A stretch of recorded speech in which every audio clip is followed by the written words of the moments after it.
because people radiate towards Chris. People want to work for him. They want to follow his leadership.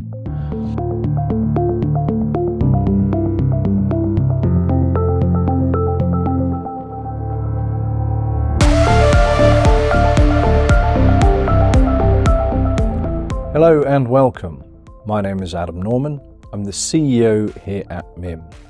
MIM is the professional body for IT Major Incident Management, and we serve clients with our training and certification program in the global best practice in IT Major Incident Management in over 95 countries around the world.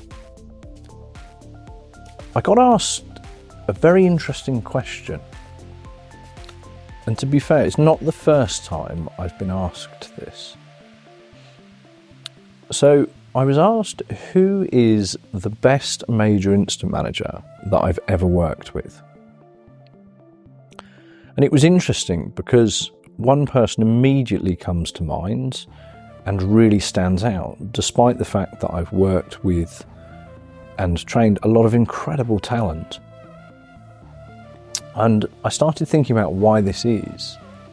So, the best major incident manager I have ever worked with is a chap called Chris Newby. Hopefully he doesn't mind me saying his name on here. He's pretty modest. But Chris and I worked together a long time ago now. So I was mid-20s, early 20s, maybe 24, 25 years old. So a long time ago. And we were working together at Computer Centre. So most of you will know Computer Centre. It's a very large company. Computer Centre, for those of you who don't know, is a very large IT managed service provider. They have an extremely impressive client list. There's a lot of very talented people who work there.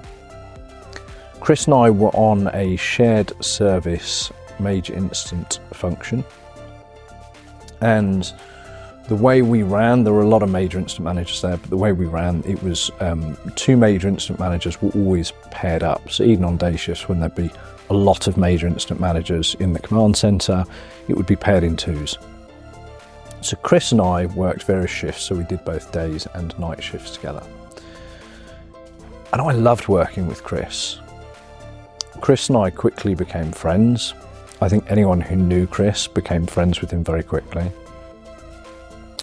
And I started to think about why Chris was just so good and what made him stand out, and why even to this day, I still think he's probably the best major incident manager I've ever worked with.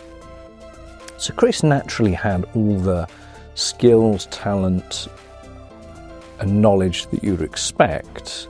He also had a lot of experience. He'd been doing it for a long time in challenging companies. But I think he obviously had very good leadership skills. He obviously had the ability to be very assertive and direct when required, but also had the emotional intelligence to understand when it was not required. He had great communication skills, both written and verbal, great conflict resolution, and he really knew how to bring teams together and make people collaborate and want to collaborate. People just wanted to follow his leadership. Everybody loved working with Chris. Management loved him, and indeed he took many promotions and deserved to. He was very talented. He was also, interestingly, very technical. Now, he didn't always use that, but he was very talented technically. And so he had all the skills you would expect, and he had been battle tested, so he'd done this so many times now. Also had an incredibly optimistic outlook, and he was unshakable. Didn't matter what the situation was, he would not change. So he was always in control, always still fun to be around, enjoyable regardless of the situation, and also very diligent. So he'd always be progressing and getting things done, and very diligent and conscientious about it. So all the things that we would expect a major incident manager to have, do and be. But it wasn't that. As I said, I've met lots of talented major incident managers, and we indeed teach a lot of those skills. So we either work with people who are already very good and we take them to that next level, or we take people who haven't and we help them on that journey. But Chris already had all of these skills. So I thought, well, what makes Chris stand out, even to this day, many, many years on? And I think the biggest thing that then sets him apart is actually authenticity. And I thought, this is really interesting, because people radiate towards Chris. People want to work for him, they want to follow his leadership. And it's something I've observed throughout my career in various areas with others. Authenticity is a bit of a superpower, and it creates magic. So Chris always had everyone laughing. It was great fun, and that was whilst still getting things done. It was never at the expense of progress. But it meant that he could keep things light. Now, I will say, Chris is one of those people who can get away with saying anything.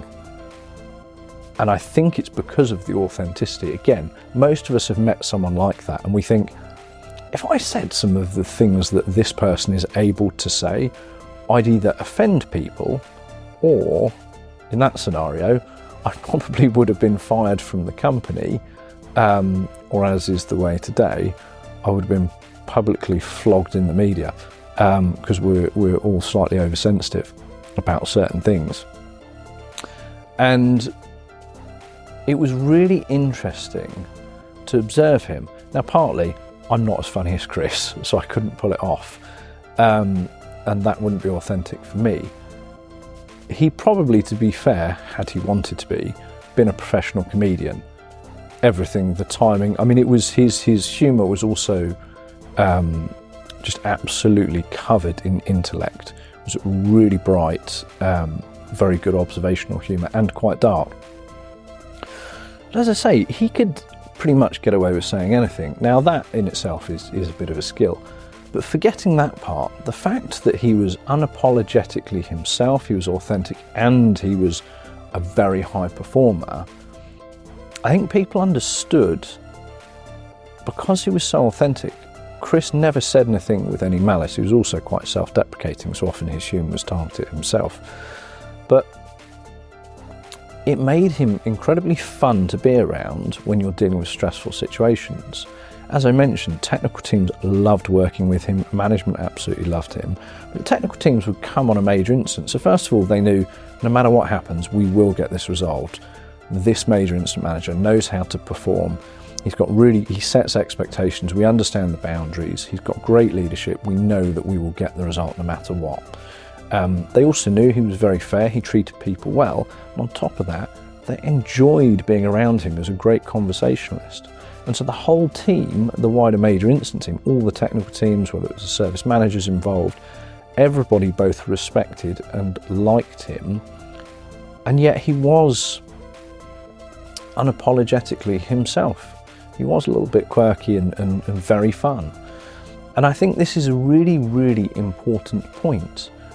And I think one of the parts of being authentic, particularly in professional environments, is it actually gives other people permission to be their authentic selves, whatever that looks like. And so I think people really admire it. They find it quite brave, because a lot of us don't. Again, there's always fears at work. We've all got bills to pay. We all have families or mortgages or whatever it may be. And so there's always fear of doing something wrong, or perhaps even the fear of people disliking us, which is a normal human fear. I think when someone's authentic, I think it gives others that permission to also be authentic, so they love being around it. Now, authentic for all of us is very different. I certainly couldn't have mimicked how Chris was. One, I don't think I'm as intelligent as he was. Two, I'm definitely not as funny. But I have other traits, skills that are very natural to me, and I still find it easy to build relationships. And I think that was a real key part. Now, as I say, it's no good being authentic and not being able to deliver. You still need the skills, knowledge and the experience, and to be a consistently high performer. And then I think it almost makes it even easier to be yourself and to be confident about it, because you know that you deliver, you do what's required, and therefore it's easy for you to essentially lean into who you are a little bit more. I think people really respect it. So I just wanted to share this with all of you, because I think sometimes we almost wait for permission to be a bit more authentic, particularly in work environments. But what I like to say is, when you combine the skills, knowledge, experience and high performance that major incident management requires with authenticity, that's when you get magic, and that's where you stand out. So if you're a top performer now, maybe that's the one thing that's missing. You've got all the skills, knowledge, capabilities, and you deliver. Maybe that's the one thing that's missing. And it really does inspire people. Your leadership goes to new heights, I think, when you are more authentic and more of yourself. People who are more authentic are more respected. People like working with them, so they have better relationships. There is more transparency and more honesty in those relationships, and people really enjoy that. So, very quick one, hopefully something for you to think about. It's an interesting topic. I would love to hear your thoughts about being more authentic, or if you feel you can or can't at your organisation, and why potentially, what some of those blockers may be. Really interested to hear your thoughts. Thank you very much. See you next time.